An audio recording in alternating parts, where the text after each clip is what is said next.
Hello Internet, and welcome back to Fandom on Demand. Today we will be getting back to our Season 1 episode reviews of Starsky and Hutch, and although very, very few episodes can compare to the glory that is The Fix, today's episode, Snowstorm, is a pretty good follow-up. Snowstorm to me is notable because of how they spend, like, every second of screen time together. And not just together, joined at the hip. I mean, more so than usual. Normally that's just a character thing between them, but in this case I think it was done deliberately to set up a very us versus them mentality since this episode deals with dirty cops. But I'm getting ahead of myself. Let's dive in, shall we? We start out with the guys on a stakeout waiting for a drug bust to go down. Business as usual there. What's not quite as usual is that they're working with 3 other detectives. We can already tell how square these guys are because they're wearing suits and not street clothes. Losers! I love their Christmas-themed code names, though. Tank Top Santa's got 2 little helpers with him. Right. Anywho, the guy they're waiting on, Crandall, finally shows up, but with some extra company that the cops didn't anticipate. And in typical Starsky and Hutch fashion, a gunfight erupts. Ah, look at all that lovely cocaine. Ah, that takes me back. Moving on. Hey, you look kind of natural toting that cotton, lifting them bales. You'd look kind of natural with a .38 caliber third eye middle of your forehead. I'm just kidding. Ain't you got a sense of humor? Wow, that was racist. I mean, there's teasing your friend, but then there's that, and wow. Back at Dobie's office, it's revealed that they're after a drug lord named Stryker, and Dobie seems especially passionate about catching him. Stryker. He's the next phase in this operation. We're gonna nail Stryker. Any questions? We have 2 sets of teams here. Starsky and Hutch are both sitting on the same chair, drinking out of the same cup. Burke, Corman, and Kalowitz, on the other hand, are very separate from each other. Kalowitz is on the other side of the room, and Burke and Corman show nowhere near the relaxed and comfortable state that our guys present. Deliberate, that's all I'm saying. Dobie demands that our guys continue to use Crandall for more than they agreed to. They're not happy about that because apparently it could ruin their credibility with other informants, but most of their informants kind of stab them in the backs anyway, so I don't know why they're complaining. Anyway, they eventually do as they're told. Outside of Huggies, Hutch spots a Dalmatian who will spend the next 40 minutes following him around and being his guardian angel dog. There's no explanation for it, there's no real payoff to it, it's just a thing the writers threw in this episode because 70s. I guess, just go with it. So they have a quick chat with their only loyal informant, Huggy, who is in a particularly poetic mood today. You know what they say? Huggy Bears is where the elite meet and come to greet the neat and fleet of feet who are so sweet with the finer things of life. Beep, beep, beep, beep, beep. Before playing a spectacular good cop, bad cop on Crandall. And Crandall caves pretty easily. You know what? I don't like you two. Gee, we like you. You like him, don't you, Hutch? Sure do. I think he's terrific. But it's understandable. Who can resist those two? I would do whatever they told me to as well. Well, maybe not whatever they told me. I would do a lot for them, is what I'm saying. Anyway, the guys get cornered in a parking garage by Stryker and his goons. Apparently, Stryker is missing $1 million worth of cocaine, and he believes that Starsky and Hutch stole it. The answer to who actually stole it should be pretty obvious, but the guys aren't nearly jaded enough to suspect their fellow cops just yet. They choose to suspect Crandall instead. In fact, they go out of their way to try and protect Burke, Corman, and Kalowitz. That just seems really naive. And why doesn't Stryker suspect the other 3 at all? I mean, it's not like it was a secret that the other 3 were there at the bus, too. Why is he only thinking it could have been Starsky and Hutch?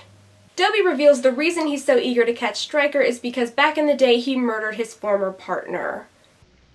He was my partner. Like you and Hutch, we went a long way together. We were working underground to get Stryker. They found him on a hook in a meat factory. Ouch. Yay! It's Hutch's car, complete with Starsky complaining about it. I love Hutch's car. When they try to catch Crandall, the 3 jerk cops stop them and chew them out a little. This puts poor Starsky down in the dumps. You 3 suck. Crandall meets up with the true culprits who happen to be Corman and Burke. Surprise, surprise, called it. I'm smarter than Starsky and Hutch and Stryker. Not that I'm bragging or anything.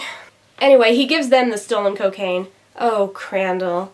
Playing 2 sides is dangerous enough, but playing 3 sides?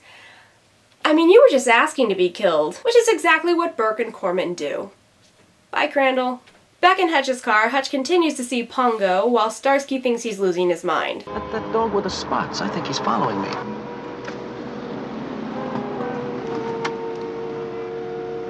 There's no dog out there. Starsky, there was a dog there. Okay. Okay. He's also trying to get Hutch to get a new car. And hey, this is the first use of the striped tomato nickname. Starsky does not take kindly to it. 5 cubic. You just want me to drive around in a striped tomato like you got. My car's a striped what?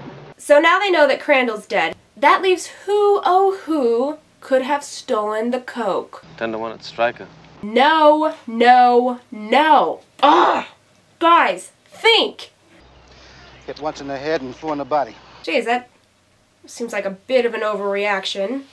Stryker is still convinced that Starsky and Hutch are behind it. Why is no one suspecting the other 3? Corman and Burke take off to go fishing together, but we know what's really going on.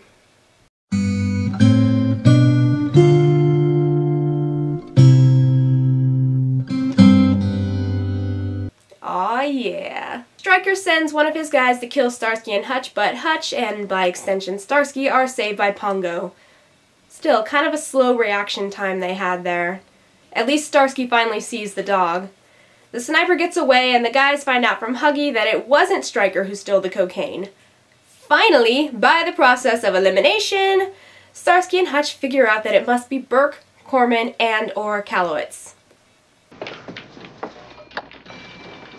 Cops. My brother cops? Okay, admittedly it's not Kalowitz, but still, 2 out of 3. I really like how Dobie also figures out that a cop is behind this, but still shares this information with Starsky and Hutch instead of suspecting them. Starsky gets tipped off by Huggy that someone's holding him hostage. I really don't like it when bad things happen to Huggy. I can't really explain why, except that he's just so harmless. He's so harmless. Why would you pick on him? I don't like it. You want to see your friend alive, you better get in here. You gotta be kidding. Our friend? That little black fink?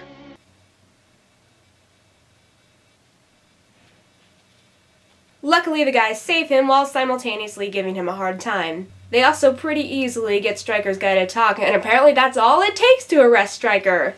That really wasn't so hard now, was it? They get him for the murder of Dobie's partner and let Dobie make the arrest. Stryker, never pick on a man's partner. Aw, Hutch. You old softy. Now all that's left to do is to get Burke and Corman, and get them they do. Starsky wounds Burke and Hutch kills Corman, which seems to bum him out a little. Chin up, Blondie. You'll be okay. The tag takes place at Huggy's, and Dobie's actually there for a change. Somehow Pongo ends up inside, and Starsky and Hutch happily play with him. He can't cut loose without his juice. Feels fine as long as he got his wine. Otherwise, he'd drink turpentine. Go blind. Oh, please.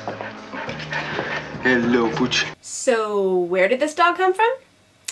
Why was he following Hutch around? What's going to happen to him after this? These questions and more will never be answered. And that was Snowstorm. I have always liked this episode. It's not an extreme episode, but it's entertaining from start to finish. The contrast between Starsky and Hutch and Burke and Corman is really cool to see. They actually give Dobie a personal connection to the case for once. And the guardian angel dog thing, while kind of random and out of place on a show like this, I still don't dislike the idea. Like I said, it's not the fix, but, you know, something had to follow the fix, and I'm glad it was this one.